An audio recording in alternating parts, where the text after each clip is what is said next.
hate this, but it's got to be done. It's got to be done. Okay, so last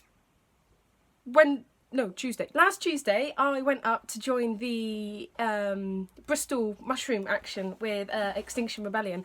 And I think it's important, as someone who turned up sort of not out of the blue, but like I didn't go with a group as such, to just explain how it was for people that didn't go or are against the movement and whatever, because it's very difficult from the outside of an organisation to understand what's going on within it, if that makes any sense. Hopefully it does. I think overall it was really well planned, and their decision making was definitely amazing. Most places in decision making, they don't make quick decisions, they make decisions slowly that please everyone, but sadly in fast-paced environments you just can't do that, and they really combated that really well. We had meetings in the evening at sort of 7ish where people would get into groups and discuss what they thought went well and what they thought didn't go well, and I think it's important that it's very important that everyone attended and stuff, because even people with small opinions or just small ideas and small thoughts can even make a really big difference, and even if you were sort of there or whatever, and if you don't agree, you can still make your point heard and say, look, I don't agree with road closures because it stops people from being able to get in work and affecting day-to-day people, not businesses and organisations so much.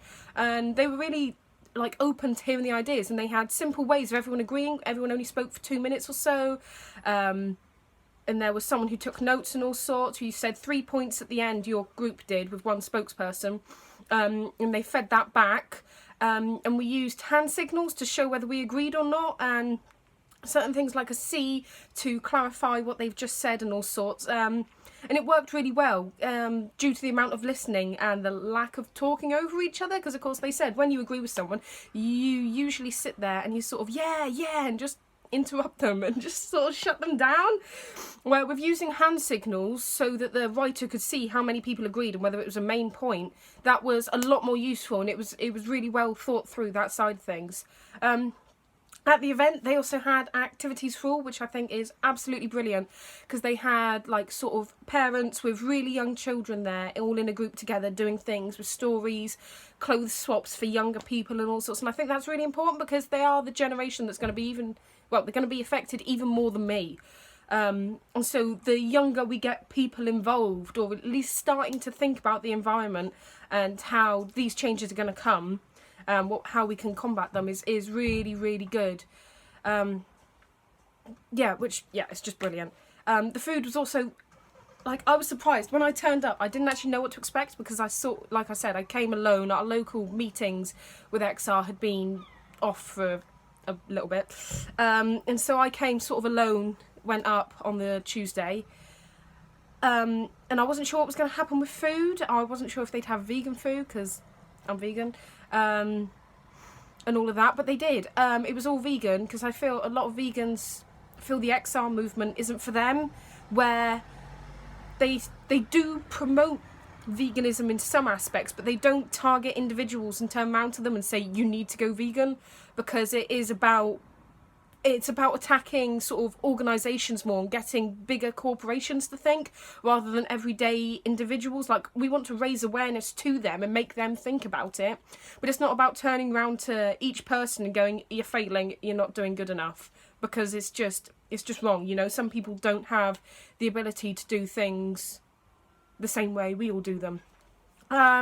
Yes, the food was amazing, and they only asked for donations of like £3 a meal, which is actually really good. I don't know about breakfast, because I didn't stay at the camping, which I'm kind of glad of, because I had been camping just before I came up, so I really wasn't in the mood to camp again.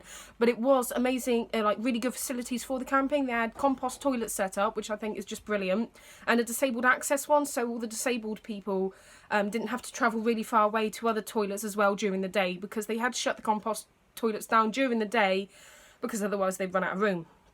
The environment of the camping was amazing. All the tents were set up together, everyone seemed really happy, and it was such a lovely environment, better than any concert or anything else I've ever been to, seriously. And I was gonna show photos of it, but then while I was there, one woman started talking to me about how she is getting a bit funny about all the videos and everything, because if they find out she was there, she would lose her job. And I feel it's very difficult at things like that to get permission from everyone.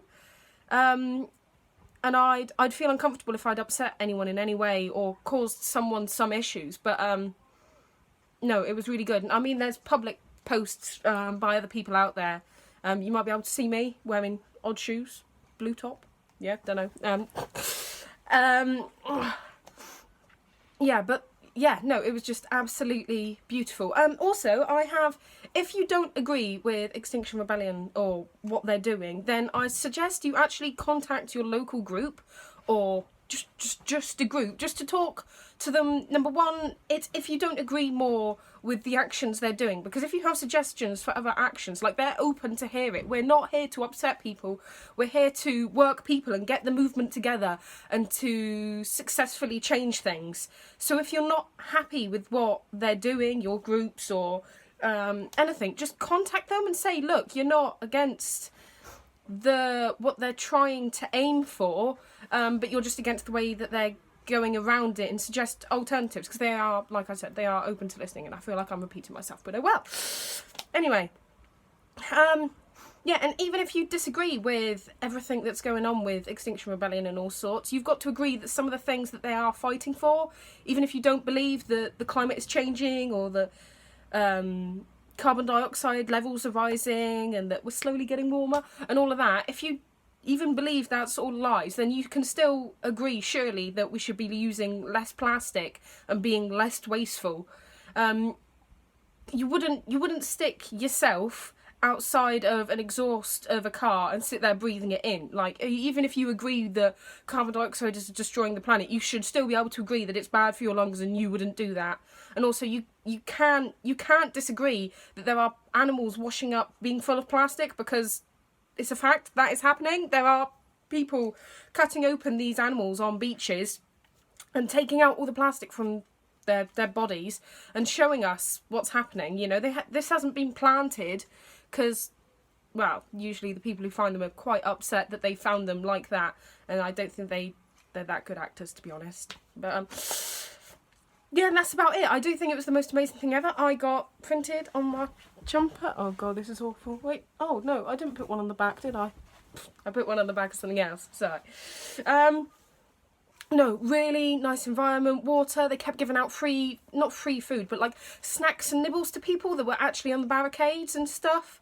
The police were quite helpful. I think they're being a bit sort of sneaky, but they were really good when they were arresting people. They sort of said that everyone who was around the pink bathtub was going to be arrested, and if you didn't want to be arrested, move away from the bathtub. And so people did move towards the bathtub or away from the bathtub, and then everyone around the outside of the bathtub and the barricade was sort of watching everyone else get arrested.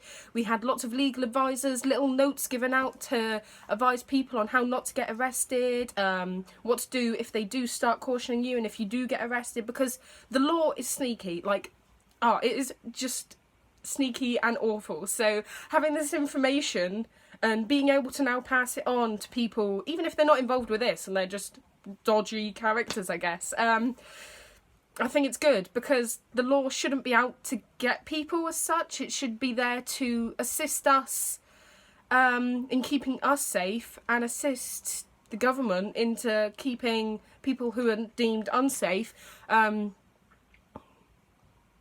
away from us. But yeah, no, an absolutely brilliant time. Thank you to everyone who organised it, and the police, and everyone who went, because it was so fun.